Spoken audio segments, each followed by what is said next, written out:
कृष्णा।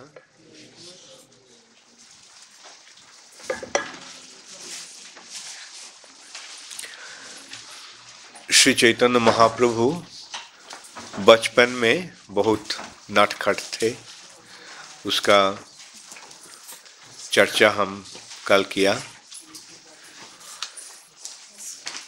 बल्कि जब महाप्रभु का उम्र थोड़ा बड़ा बढ़ गया तो बहुत विद्वान बन गए। महाप्रभु ने निमाई पंडित बन गए। जो एक बार सुनते थे बस वो याद कर लेते थे। श्रुतिधर। सबसे पहले तो ये सवाल आता है, चैतन्य महाप्रभु कौन है? परमेश्वर भगवान। तो भगवान तो सर्वज्ञ है, भगवान सब कुछ जानते हैं। तो भगवान के लिए श्रुतिधर बनना कोई असंभव नहीं है। श्री चैतन्य महाप्रभु का एक पढ़ाई, जब पहले पढ़ाई होता है चौपाठी में, चतुष्पाठी कहता है संस्कृत में, चतुष्पाठी। वहाँ चतुष्पाठी में व्याकरण का अध्ययन होता है। तो व्याकरण अध्ययन समाप्त करने के पश्चात महाप्रभु खुद पढ़ाना शुरू किया। मैं उस समय 11-12 साल का था चैतन्य महाप्रभु। तो और वैसे न्याय शास्त्र पढ़ना शुरू किया। नवद्वीप न्याय शास्त्र के लिए उस समय बहुत प्रसिद्ध था। नवद्वीप में न्याय का चर्चा होता। न्याय षट दर्शन का एक अंग है। न्याय षट दर्शन है पूर्व मीमांसा, न्याय, वैशेषिका, सांख्य, योग और वेदांत। ये हैं 6 दर्शन, उनमें से एक है न्याय। तो नवद्वीप उस समय न्याय शास्त्र का बहुत प्रसिद्ध स्थान था। पहले न्याय का स्थान था मिथिला। न्याय का चर्चा मिथिला में होता था। बल्कि सार्वभौम भट्टाचार्य मिथिला में पढ़ने को गया और मिथिला के जो पंडित लोग थे सब वो चाहते थे कि न्याय का क्षेत्र केवल मिथिला ही रहेगा। तो इसलिए पढ़ाई करने के लिए आता था, बल्कि कुछ लिख के वहाँ से नहीं ले जा सकता था, ताकि न्याय का चर्चा केवल मिथिला में ही होते रहे। बल्कि सार्वभौम भट्टाचार्य ने क्या किया, वो सारे पुथी जो था, सारे शास्त्र लिपि जो था, सब चुरा के ले गए। कैसे चुरा के ले गए? कागज में लिख के नहीं, यहाँ पर लिख के। वो भी श्रुतिधर थे। जो पाठ किया, सारे पाठ वो एकदम कंठस्थ करके स्मृति में लेकर आए और नवद्वीप में उन्होंने न्याय का चर्चा शुरू किया। न्याय शास्त्र का अध्ययन पाठशाला शुरू किया था। बल्कि मिथिला का पंडित इतने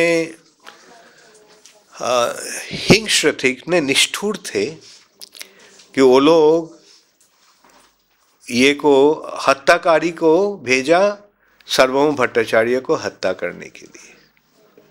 क्योंकि ये जो न्याय का शास्त्र चुरा के ले गया, उनको रोकने के लिए उनको मारने का प्रयत्न किया।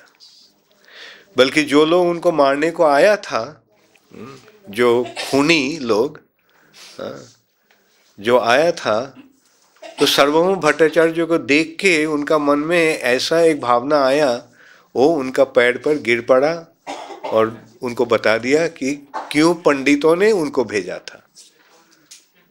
और बोला देखिए मेरा तो मन का मनोभाव बदल गया है, बल्कि ऐसा हो सकता है कि मैं जब विफल हो गया, ये जब उनको पता चलेगा तो और किसी को भेजेगा, तो आप यहाँ से चले जाइए, आप यहाँ मत रहना नवद्वीप में। तो सार्वभौम भट्टाचार्य उस समय नवद्वीप से जगन्नाथपुरी चले गए थे। तो सार्वभौम भट्टाचार्य का साथ महाप्रभु का बाद में मुलाकात हुआ था, वो विचार हम बाद में करेंगे। तो कहना ये है कि नवद्वीप उस समय न्याय का लिए बहुत प्रसिद्ध स्थान था। तो चैतन्य महाप्रभु न्याय पढ़ना शुरू किया और महाप्रभु का सहपाठी थे रघुनाथ शिरोमणि। तो रघुनाथ वो भी बहुत बड़े पंडित थे,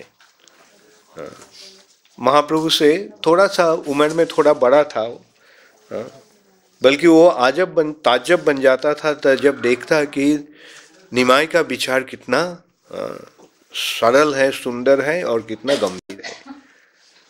जो विचार उनको समझने के लिए सारा दिन लग जाता था, एक बार सुनते ही निमाई उसको समझ लेता था। इसका ऐसा एक घटना हुआ कि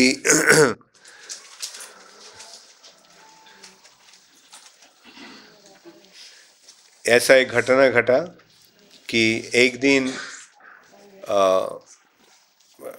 रघुनाथ को उनका शिक्षक एक प्रश्न किया और उसको समाधान करने को लिए, न्याय का एक समाधान के लिए उनको बोला। सारा दिन लग गया, रघुनाथ को खाने का भी समय नहीं मिला। सुबह से शाम तक सोचते हुए पढ़ते हुए विचार करते हुए अंत में संध्या के समय उसको जो ये था वो लेके गुरुजी के पास गए और गुरुजी को बताया। गुरुजी बोला हाँ ठीक है, ये विचार तुम्हारा ठीक है। तो घर में तब गया और जाकर खाना पकाया। खाना पका के जब खाना पका रहा था तब निमाई उनके पास आया। तो बोला आज तुमको खाने को इतना देरी क्यों हुआ? तो बोला गुरुजी ने मुझे ऐसा एक प्रॉब्लम दिया था, उसको सॉल्व करने के लिए न्याय का विचार का, तो ये सोचते हुए उसको तैयार करते हुए मेरा सारा दिन लग गया। तो महाप्रभु बोला क्या विचार क्या था, प्रश्न क्या था गुरुजी का? तो वो बताया और सुनते ही निमाई बोला वो इसका तो समाधान ऐसे है। वो एकदम ताज्जुब बन गया कि हमको ये सारा दिन लग गया सोचते हुए पढ़ते हुए विचार करते हुए, और तुम सुनते ही तुम इसको समाधान कर दिया। तो ऐसा था निमाई का मेधा। तो निमाई एक दिन ये बोल रहा था कि मैं एक न्याय का टीका लिख रहा हूँ, न्याय शास्त्र का भाष्य लिख रहा हूँ, रघुनाथ ने बताया। तो निमाई बोला मैं भी एक लिख रहा हूँ। तो रघुनाथ बोला हमको तुम बताओ, दिखाओ। तो बोला ठीक है, कल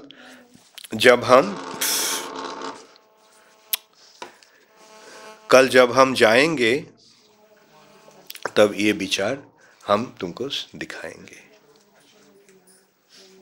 तो नाव में जब गंगा पार हो रहा था, रहते थे गंगा की इस पार और पाठशाला था, गुरु का आश्रम था गंगा के उस पार। तो नदी जब नौका में पार हो रहा था, नाव में पार हो रहा था, तब रघुनाथ को निमाई ने अपना जो ये है वो सुना रहा था पढ़ के।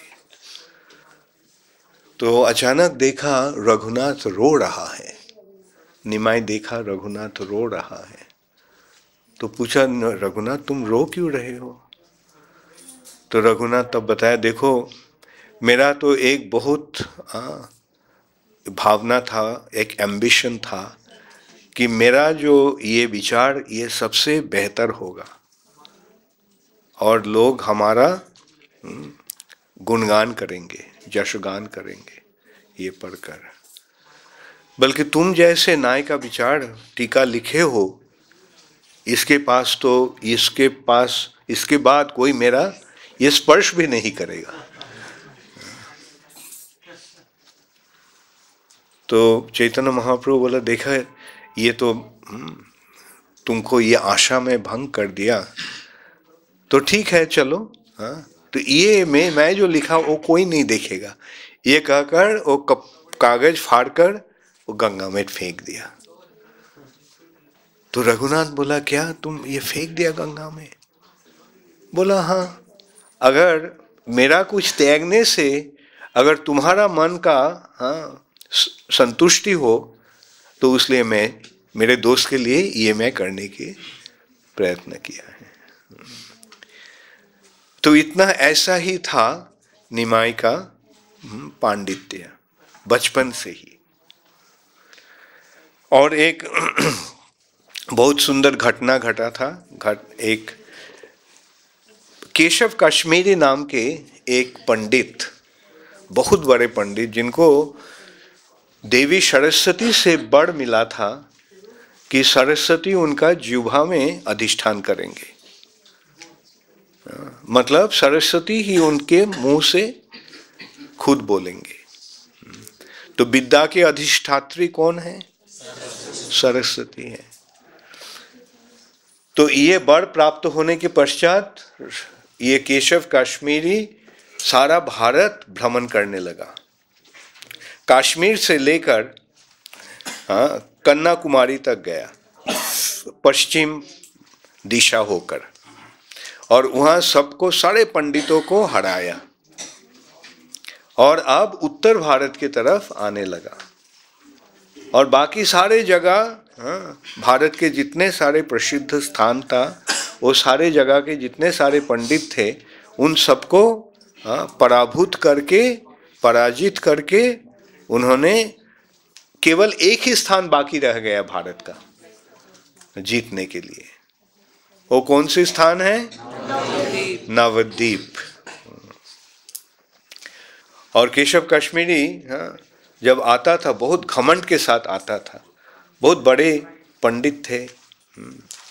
तो केशव कश्मीरी ने नवद्वीप में आया, तो उनका आने का खबर मिलते, केवल अकेला नहीं आया, साथ में हाथी, घोड़ा, पलकी, सारे सब कुछ आदमी भी उनके साथ चलता था।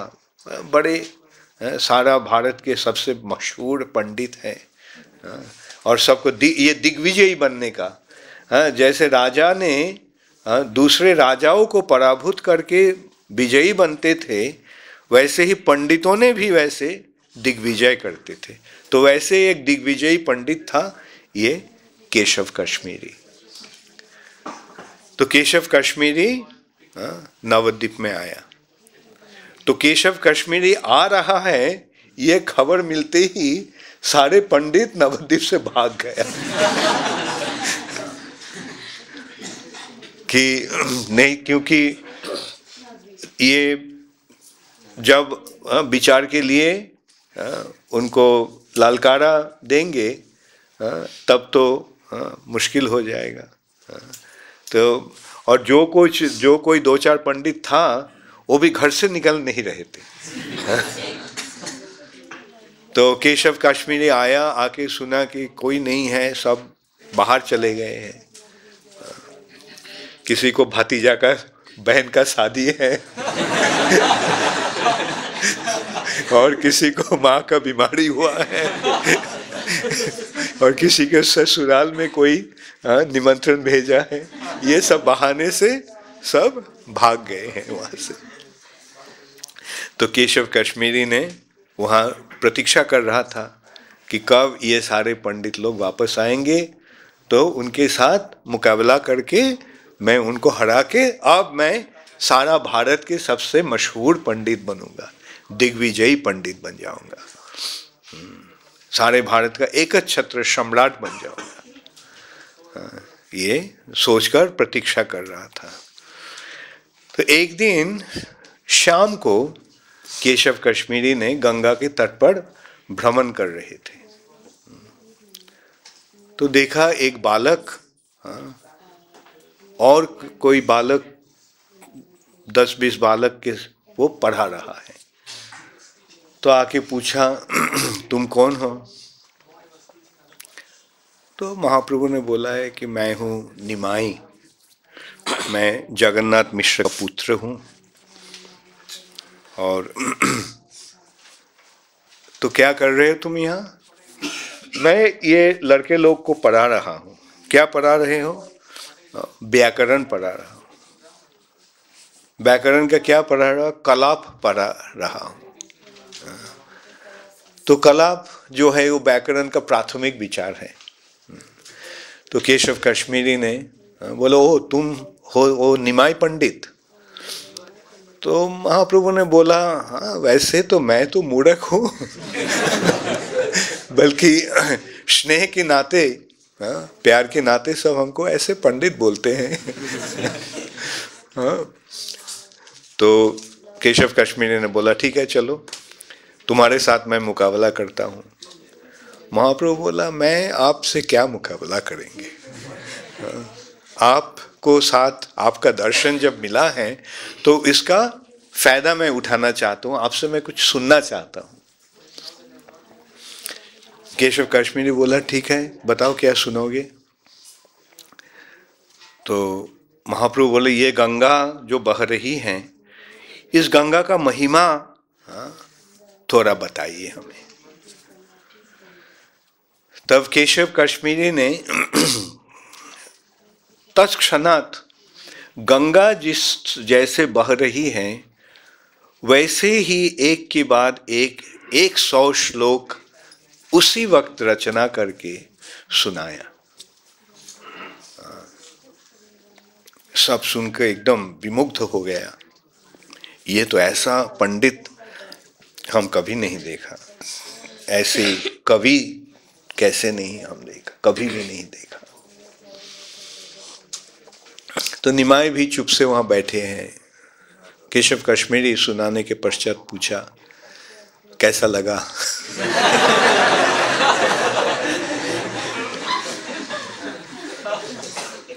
तो निमाई बताया अच्छा ही था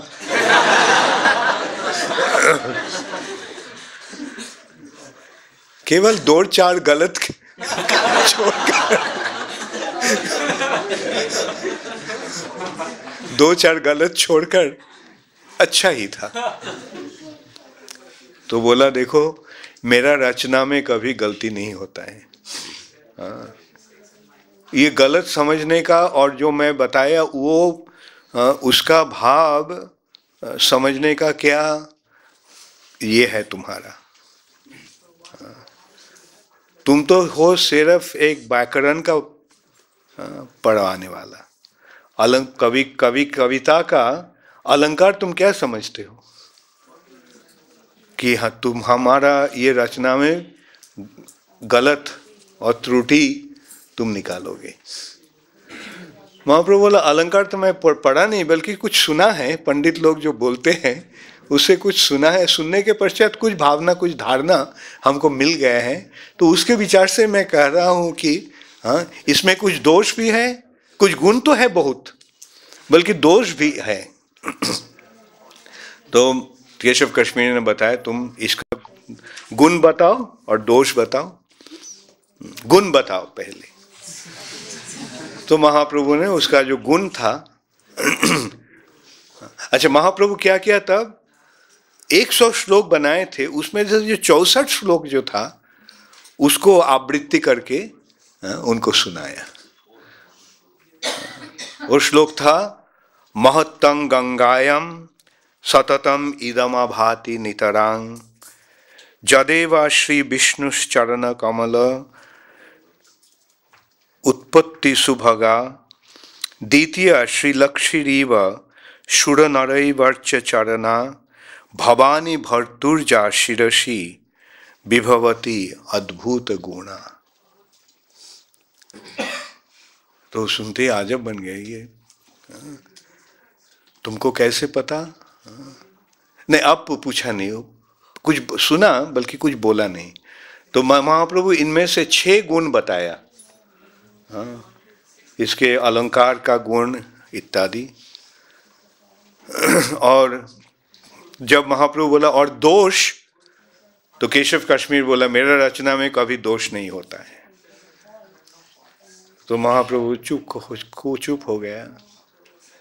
तो केशव कश्मीरी भी चुप हो गया, बोला दोष समझने वाला तुम कौन हो, दोष विचार करने वाला, मेरा रचना में दोष विचार करने वाला तुम कौन हो।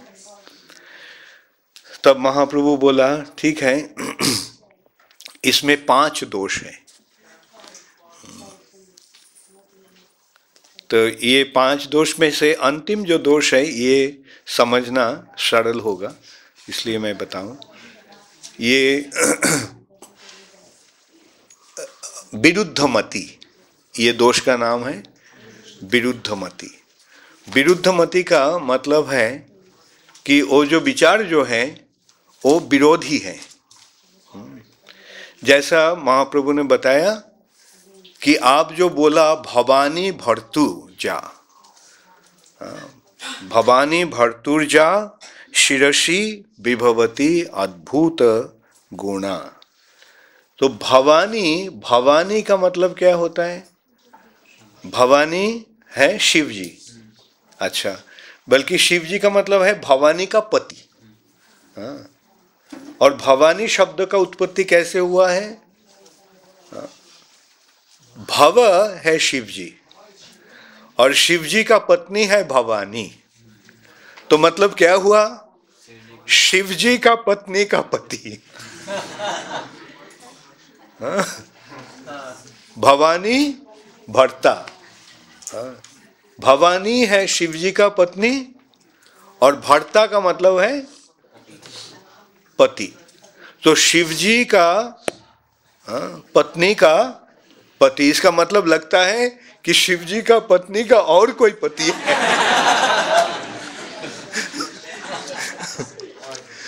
भवानी भर्तुर्जा विभवती अद्भुत शिरसी विभवती अद्भुत चरण। तो केशव कश्मीरी का सर झुक गया।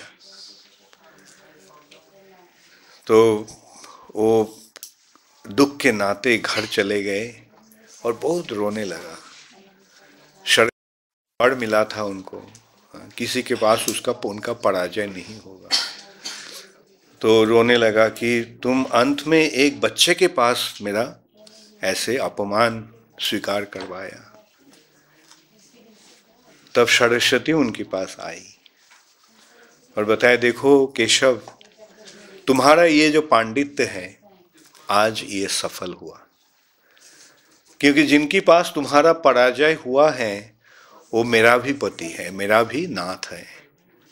परमेश्वर भगवान के सामने पास तुम्हारा ये पराजय हुआ है। इसका मतलब है कि तुम्हारा ये पांडित्य है ये आज सफल हुआ, क्योंकि स्वयं भगवान के पास तुमको पराजय स्वीकार करना पड़ा। तो वैसे बचपन से ही हम देखते हैं श्री चैतन्य महाप्रभु का, श्री चैतन्य महाप्रभु कितने बड़े पंडित थे। और एक विचार ऐसे भी हो गया कि देखिए, केशव काश्मीरी सारे भारत के सारे पंडितों को हराकर आए थे और उसको महाप्रभु ने हरवाया। तो इसका मतलब क्या हुआ? महाप्रभु ही सारे भारत के सबसे बड़े पंडित 14 साल की उम्र में ही बन गए थे, कहीं ना जाकर भारत के सर्वश्रेष्ठ पंडित बन गए थे, बल्कि उनका मन में कोई कुछ घमंड नहीं था। और महाप्रभु न्याय का विचार बहुत करते थे। न्याय जो है ये तर्क शास्त्र है। तर्क मतलब डिबेट। तो वहाँ बड़े बड़े भक्त थे जैसे श्रीवास पंडित आदि। तो वो भक्त लोग जब महाप्रभु देखते थे कि देखते थे कि महाप्रभु ऐसे विद्या के गौरव में तर्क कर रहे हैं, तो उनका मन में कष्ट होता। वो बोलते थे कि निमाई पंडित अगर भक्त बनता था, कृष्ण भक्त बन जाता था तो कितना अच्छा होता था। दुनिया में कृष्ण भक्ति का महिमा फैल जाता था। और इसलिए उन्होंने बोलते थे कि निमाई तुम क्यों ऐसे अपना समय नष्ट कर रहे हो, कृष्ण भक्ति करो। और निमाई तब बोलता है कि हाँ, जब मैं कृष्ण भक्त बनूंगा तो ऐसा कृष्ण भक्त बनूंगा कि आप सब आजीवन बन जाएंगे, आप सब आश्चर्य हो जाएंगे। फिर भी जब देखते थे निमाई आ रहे हैं तो वो लोग दूसरे रास्ता से भाग जाते थे निमाई के साथ उनको, तो क्योंकि निमाई मिलने से ही, और तर्क का फाकी जो होता है वो उनको चैलेंज करता था, आओ तर्क करें। तो एक दिन श्रीवास ठाकुर ऐसे निमाई को देखते हुए वो दूसरे और चले गए, जाने का ये किया, तय किया। तो निमाई ने तब उनको पीछे गया, बोला मुझे देखकर आप क्यों भाग रहे हैं? तो बोला निमाई तुम हर समय ऐसे डिबेट करते हो, ये करते हो, तो हमें ये अच्छा नहीं लगता है। तो कृष्ण भक्ति करो, क्योंकि कृष्ण भक्त बनना ही जीवन का असल उद्देश्य है। शैशे विद्यार फल जानी हो निश्चय, कृष्ण पादो पद में जानो चित्त वृत्ति रहे। सही रूप से ये जान लो कि सारे विद्या का अंतिम फल है कृष्ण भक्ति। भगवान का भक्त बनना ही सारे ज्ञान का चरम समाप्ति है, चरम परिणति है। तब निमाई उनको बोला, हाँ जब मैं भक्त बनूंगा तब आप लोग आश्चर्य बन जाएंगे, आश्चर्य हो जाएंगे।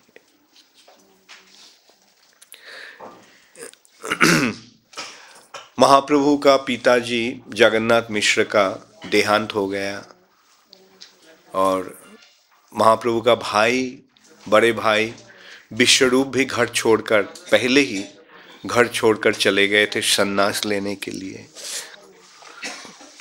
तो पिताजी का भी मृत्यु हो गया।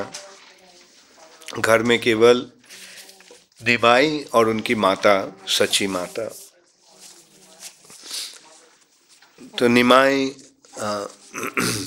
पिताजी के श्राद्ध के लिए गया गए थे, गया में पिंड दान करने के लिए गए थे। तो वहाँ उनके साथ ईश्वरपुरी का मुलाकात हुआ और ईश्वरपुरी से उन्हें चैतन्य महाप्रभु ने दीक्षा लिया। दीक्षा लेने के पश्चात महाप्रभु में एक परिवर्तन आ गया, बहुत ही परिवर्तन आ गया। वो महाप्रभु एकदम बदल गए। हर समय हा कृष्ण कहकर रोने लगा। ऐसे लगा कि महाप्रभु पागल हो गए। लोग सोचने लगा कि निमाई पागल हो गए, हर समय कृष्ण के ही ढूंढ रहे हैं। तो सब जो साथ में गए थे गांव में वापस लाया, नवद्वीप में वापस लाया उनको, और सब देखा कि एकदम ऐसे लगता है कि पागल हो गया है। और एक दिन निमाई ऐसे रो रहा था, कहाँ जाओ कहाँ पाओ ब्रजेंद्र नंदन, ब्रजेंद्र नंदन बिना फाटे मोर मन। मैं कहाँ जाऊं, कहाँ जाने से हमको ब्रजेंद्र नंदन श्री कृष्ण को मिलेगा। तब गदाधर पंडित कोई उनको संभाल नहीं सका। तो गदाधर पंडित जो महाप्रभु के बचपन का दोस्त था, थोड़ा सा छोटा था महाप्रभु से, तो उनको पूछा, गदाधर आकर बोला, निमाई कृष्ण को कहाँ ढूंढ रहे, कृष्ण तो तुम्हारे दिल में है। तो तब निमाई अपना, वो मेरा दिल में है ये सुनते ही वो ऐसे अपना छाती तोड़ने का कोशिश की।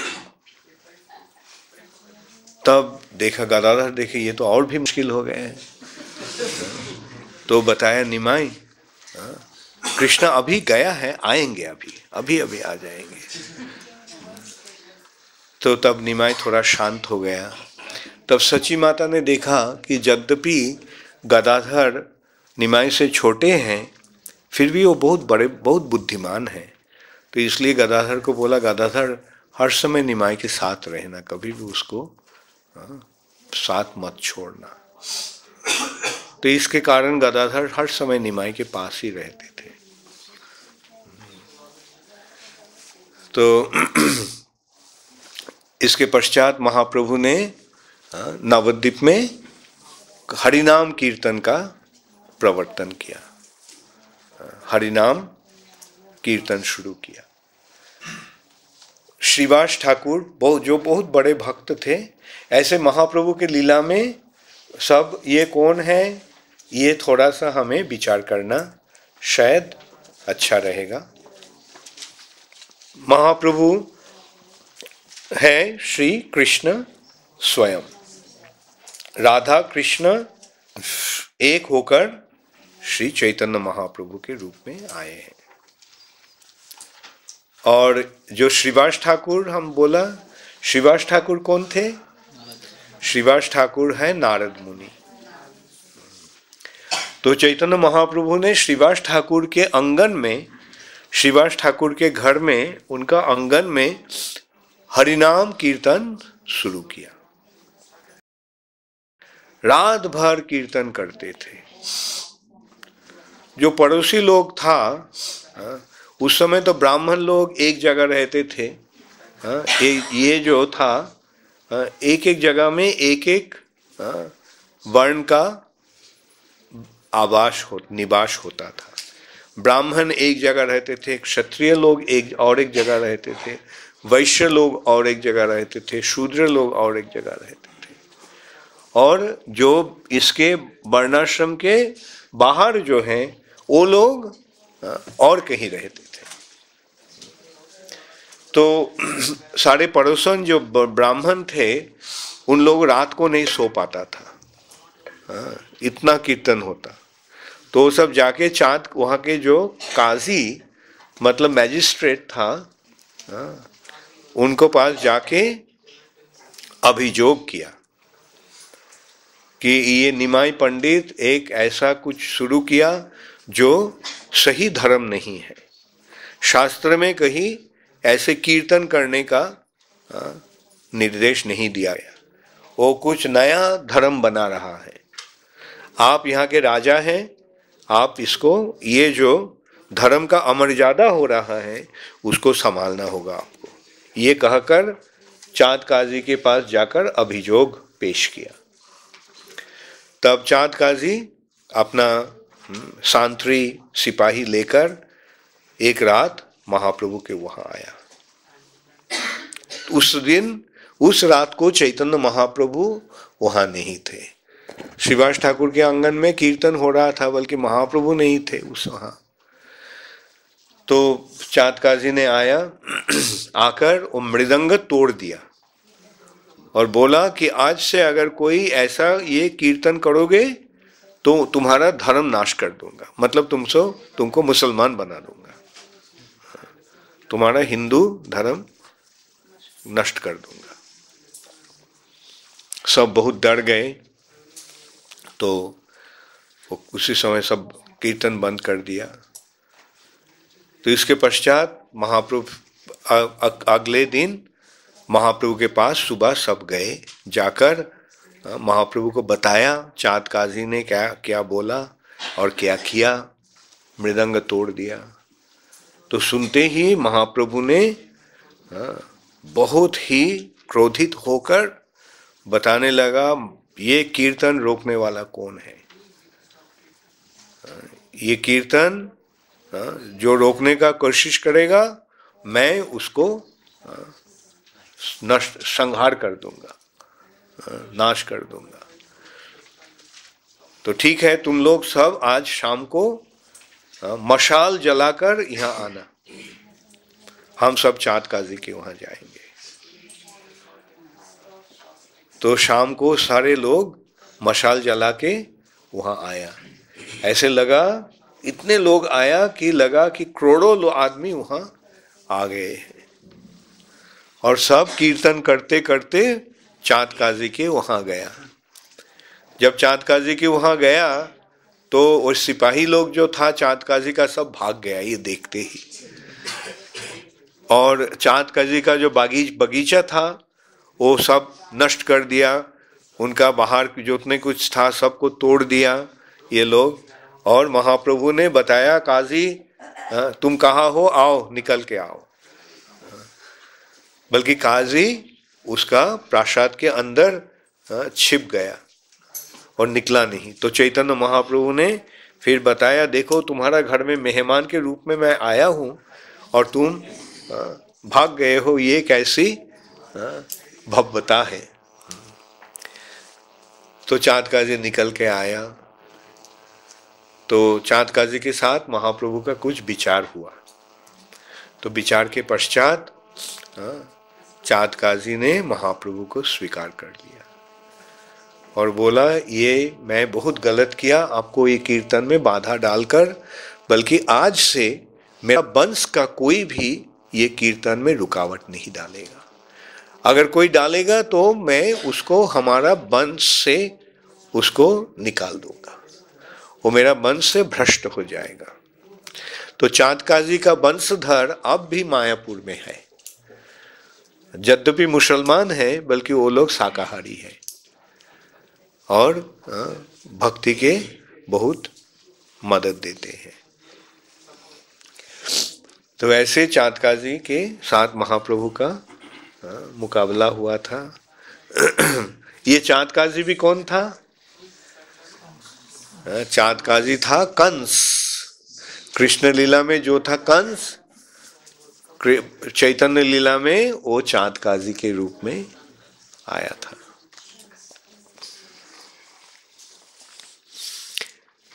नित्यानंद प्रभु कौन है? बलराम। ब्रजेंद्र नंदन जय शची सुत होइल सेई, बलराम होइल निताई। बलराम निताई के नित्यानंद महाप्रभु के, नित्यानंद प्रभु के रूप में आए हैं। उनका जन्म हुआ था एक चक्रा नाम के एक गांव में, जो मायापुर से लगभग 150 किलोमीटर का दूरी है। तो एक चक्रा गांव में एक बड़े बहुत संभ्रांत ब्राह्मण थे जिनका नाम था हराई पंडित। और हराई पंडित और उनका पत्नी पद्मावती के पुत्र के रूप में नित्यानंद प्रभु ने आए थे। बचपन से ही वो बहुत सुंदर बालक था। हराई पंडित सब हर समय उनको अपना साथ रखते थे, पल भर के लिए भी उनसे बिछोड़ नहीं हो सकते थे। बल्कि एक दिन जब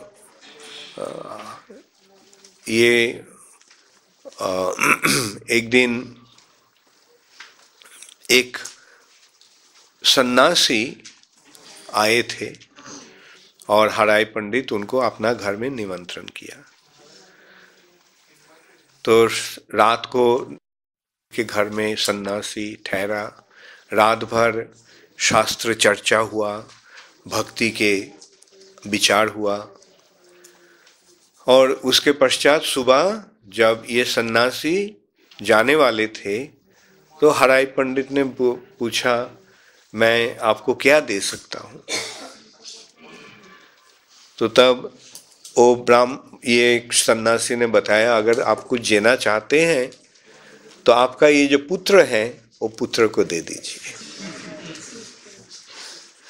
जिस पुत्र को एक पल के लिए भी जो बिछोड़ नहीं हो सकते थे, ये सन्यासी उनको मांग रहा था। बल्कि हराई पंडित बहुत ही सत्यवादी थे। वो वचन दे दिया कि आप क्या आपको मैं दे सकता हूँ। और ये सन्यासी जब अपने लड़का को मांगा तो कैसे उसको उनको इनकार करेंगे। तो हराई पंडित ने घर में जाकर, घर के अंदर जाकर अपना पत्नी को भी बताया। तो दोनों ने रोने लगा और बोला कि ब्राह्मण जब, सन्यासी जब मांग रहे हैं तब तो देना ही होगा, जाने दीजिए उनके साथ। तो वैसे नित्यानंद प्रभु वो पंडित के, वो सन्यासी के साथ भ्रमण करने लगा सारा भारत। और भ्रमण करने के पश्चात उन्होंने सन्यास भी लिया और भ्रमण करने लगा। बल्कि चैतन्य महाप्रभु जब संकीर्तन शुरू किया तब नित्यानंद प्रभु नवद्वीप में आया। उनके साथ चैतन्य महाप्रभु का मुलाकात हुआ। ऐसे दोनों ने ही एक दूसरे को भाई के रूप में संबोधन करने लगा। अर्थात कृष्ण और बलराम फिर मिल गए। तो नित्यानंद प्रभु के साथ, नित्यानंद प्रभु के द्वारा श्री चैतन्य महाप्रभु प्रचार शुरू किया। और एक व्यक्ति भी आ गए, वो थे हरिदास ठाकुर। हरिदास ठाकुर, उनका जन्म हुआ था एक मुसलमान के घर में, बल्कि बचपन से ही वो कृष्ण भक्त बन गया। उनका महिमा बहुत सुंदर रूप से वर्णन हुआ है कि हरिदास ठाकुर को ये भक्ति देखकर बहुत लोग उनको मानना शुरू किया। यद्यपि मुसलमान थे तो बहुत सारे लोग उनको बड़े भक्त के सम्मान दे रहे थे। तो ये देखकर वहाँ का जो जमींदार थे उस इलाके का, रामचंद्र खान, उनका कुछ ईर्ष्या हुआ था। तो वो सोचा कि एक वेश्या को हरिदास ठाकुर के पास भेजकर उसको पतन घटा के उसको दुर्नाम रटाएगा। तो एक बहुत सुंदरी एक वेश्या को भेजा हरिदास ठाकुर के पास, जहाँ और दिन भर 3 लाख नाम लेते थे। मतलब सुबह से शाम तक केवल हरे कृष्ण महामंत्र ही केवल उन्होंने जपते थे। बल्कि महाप्रभु, यद्यपि वो वेश्या came to make him fall down, but she became a devotee due to Haridas Thakur. और हरिदास ठाकुर ने बोला कि आपका जितने सारे दौलत हैं ये सब ब्राह्मण और वैष्णव को बांट दीजिए और आके यहाँ रहकर आप कृष्ण नाम करते रहे। और उन स्थान छोड़कर हरिदास ठाकुर चले गए। तो उसके पश्चात हरिदास ठाकुर नवद्वीप के पास आए, शांतिपुर के पास। वहाँ अद्वैत आचार्य के साथ उनका संपर्क बना। रघुनाथ दास गोस्वामी के घर में भी उन्होंने गए थे। तो हरिदास ठाकुर, जब महाप्रभु ने कीर्तन शुरू किया, संकीर्तन शुरू किया, तो हरिदास ठाकुर भी श्री चैतन्य महाप्रभु के वहाँ आ गए। तो महाप्रभु ने नित्यानंद प्रभु और हरिदास ठाकुर को निर्देश दिए थे ये कृष्ण भक्ति का प्रचार जगह जगह में करने के लिए। ये हरिदास ठाकुर कौन थे? ब्रह्मा जी। तो नित्यानंद प्रभु और हरिदास ठाकुर दोनों ने सुबह निकल जाते थे जगह जगह में प्रचार करने के लिए। घर घर में जाकर सबको बुलाते बोलते थे कि आप सब कृष्ण नाम कीजिए। जारे देखे तारे कहे दंते तृण करी, आमारे किलिया रहो आमारे किनिया लहो भज गौर हरि।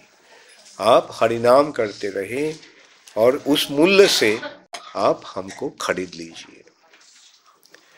तो उस समय दो बहुत बड़े दुर्वृत्त था वहाँ, जिसका जन्म हुआ था ब्राह्मण परिवार में, बल्कि असल में वो बहुत ही डाकू था, बहुत खराब आदमी, बहुत गिरे हुए आदमी थे। वो है जगाई और माधाई, जगदानंद और माधवानंद। नाम असल में नाम था जगदानंद और माधवानंद, बल्कि सब बोलता था जगाई और माधाई। ये जगाई माधाई कौन था? ये जगाई माधाई था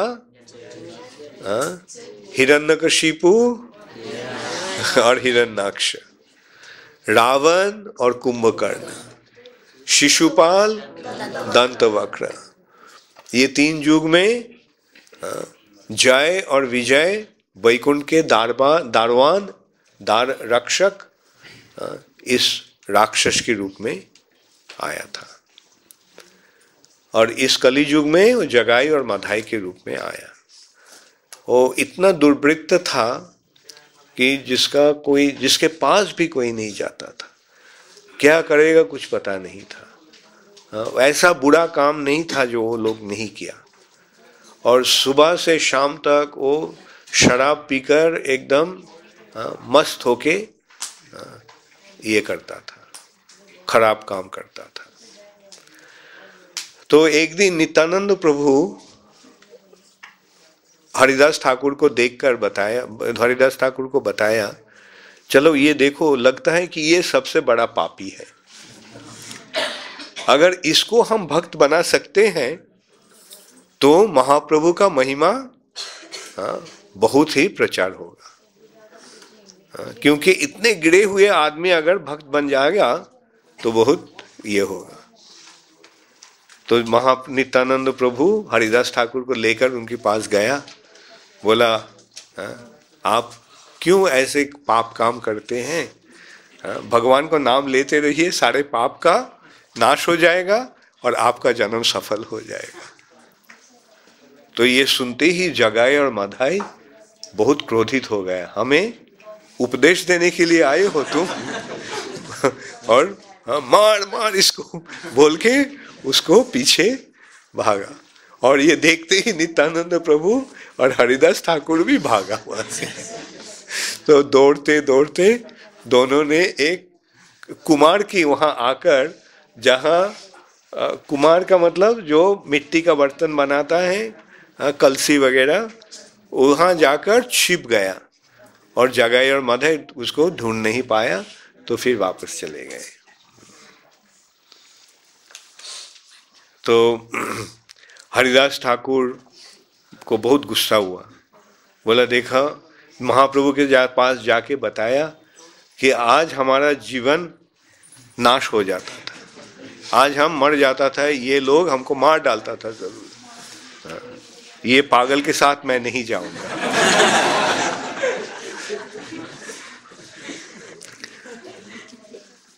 तो उसके पश्चात जगाई और माधाई, और एक दिन नित्यानंद प्रभु देखा जगाई और माधाई को, फिर जाके उनको बताया, आप क्यों ऐसे बुरा काम करते हैं? भगवान को शरण लेके जीवन सार्थक कीजिए। तो सुनते ही जब देखा कि वो फिर आया है, तो वो उस समय तो बॉटल नहीं होता है शराब का, वो हंडी होता था। तो जो हंडी से शराब पीता था, वो हंडी को तोड़ के नित्यानंद प्रभु को मारा माधाई। और ये जगाई ने मारा, तो खून बहने लगा वहां से, सर काटकर खून बहने लगा। ये खबर मिलते ही श्री चैतन्य महाप्रभु वहां आ गए, बोला कि आज हम इसको नाश कर दूंगा, खत्म कर दूंगा। और महाप्रभु ने अपने चक्र को बुलाया, चक्र जिस चक्र के द्वारा भगवान असुरों को संहार करते हैं, उस चक्र को बुलाया। तब नित्यानंद प्रभु उनका पैर में गिर गया और बताया, आप प्रतिज्ञा किए हैं कि इस युग में आप अस्त्र धारण नहीं करेंगे, आपका अस्त्र असुर नाश करने के लिए इस युग में आपका अस्त्र होगा प्रेम। तो उस प्रेम के द्वारा ही उसको आप, उसका जो आसुरिक वृत्ति है उसको आप नाश कीजिए। तब महाप्रभु ने अस्त्र को वापस कर दिया, चक्र को, और तब जगाई और माधाई ये देखते ही चैतन्य महाप्रभु का पैर में गिर गया। और नित्यानंद प्रभु ने बोला, जगाई जब मारने के लिए आया था तो माधाई ने उनको निवारण किया। तो महाप्रभु माधाई के प्रति प्रसन्न हुआ और जगाई भी नित्यानंद प्रभु को पैर पर गिरकर माफ़ी मांगा। तो महाप्रभु ने बोला, ठीक है, तो मैं माफ़ कर दिया, बल्कि अब से और कभी बुरा काम मत करो, अब भगवान के भक्ति करते रहो। ऐसे जगाई और माधाई बहुत बड़े कृष्ण भक्त बन गया। ऐसे श्री चैतन्य महाप्रभु हरिनाम संकीर्तन को प्रचार करने लगा और तुरंत ही सारे नवद्वीप में सारे लोग कृष्ण भक्त बन गए और हरिनाम कीर्तन करने लगे। ऐसे महाप्रभु कीर्तन करते थे, दिन को नगर में संकीर्तन करते थे और रात को श्रीवास ठाकुर को आंगन में कीर्तन करते थे। सोते नहीं, 24 घंटा कीर्तन होता। ये भक्ति का फल है। नींद नहीं होता, भूख कभी कभी लगता था। एक दिन सब भूखा सब कीर्तन करने के पश्चात सबको बहुत भूख लगा। हाँ, तो बोला, दोपहर हो गया, तो बोला कि हमको बहुत भूख लगा है। तो महाप्रभु बोला, ठीक है चलो। तो जहाँ थे वहाँ बैठ गए सब, तुम लोग बैठो, महाप्रभु ने बताया। और वहाँ एक आम का आठी था, उसको महाप्रभु ने जमीन में गाड़ दिया और तुरंत ही वो उसे एक पेड़ निकल गया और पेड़ बढ़ने लगा। बढ़ते बढ़ते बढ़ते बढ़ते एक विशाल वृक्ष बन गया और सारे वृक्ष आम से भर गया। और महाप्रभु सबको बोला, ठीक है आप खाओ आम। और जब वो खाने लगा तो देखा कि वो आम का छाल नहीं है, हाँ, सारे आम ही आम है और भीतर में आठी भी नहीं है, सारे आम ही आम है। तो आम, हाँ, वृक्ष जैसे महाप्रभु सबको खाने का बंदोबस्त किया। तो इसका मतलब क्या हुआ? अगर हम महाप्रभु के संकीर्तन में योगदान करेंगे तो खाने का चिंता नहीं करना होगा। महाप्रभु की कृपा से तुरंत ही सब कुछ मिल जाएगा। हरे कृष्ण गौर प्रेमानंदे हरे।